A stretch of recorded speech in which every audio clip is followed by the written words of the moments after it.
Consumers ఎంత rate ఏ rate దాటితే ఎక్కువ ఫీల్ అవుతారు. 40 దాటితే 50 వరకు ఇంకా ఏమంటారు. అది ఏంటంటే కూరగాయల పర్వాలేదు. అదే మనకి టమాటా కానీ పొటాటా కానీ ఆనియన్ కానీ దాటింది అనుకోండి 30 రూపీస్ దాటితే 40 ఇలా వచ్చింది అనుకోండి 30 కూరగాయలకి అయితే పెద్దగా ఏమంటారు.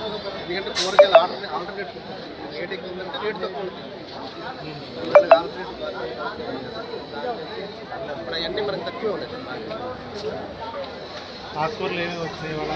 ఆకుకూరలు అన్ని రకాలు చాలా ఐటమ్స్ ఏంటి రైతుల నుంచి వస్తున్నాయి. రైతు ఆకుకూరలు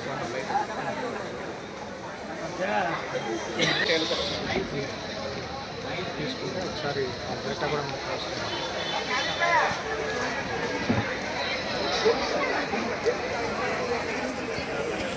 మీరేంటండి కొనడానికి వచ్చారా? రైతులు కొనడానికి వచ్చారా? ఎట్లా ఉన్నాయి రేట్లు? ఎట్లా ఉన్నాయి?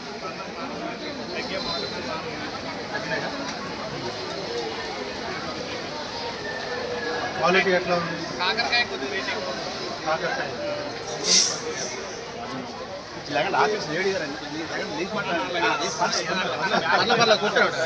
ఆయన కస్టమర్ అండి, ఆయన కూర్చోరండి మాట ఎంప్లాయీ కదా. మరి ఆయన నుంచోమంటే ఎలా అవుతుంది? మరి ఆయన ఎంప్లాయీ కాదు, ఆయన కస్టమర్. ఆయన ఉండదు. కాకరకాయ ఎక్కువ ఉంది. క్వాలిటీ అన్నీ బాగానే ఉన్నాయి. అన్నీ బాగానే ఉన్నాయా? రోజు వస్తుంటారా మీరు? వారానికి క్వాలిటీ బాగుంటుంది ఇక్కడ బయటతో కంపేర్ చేస్తే. బయటికి రేటుకి ఇక్కడ రేటుకి ఎంత తేడా ఉంది? కేజీ కాటన్తో కూడా అమ్ముతుంటారు.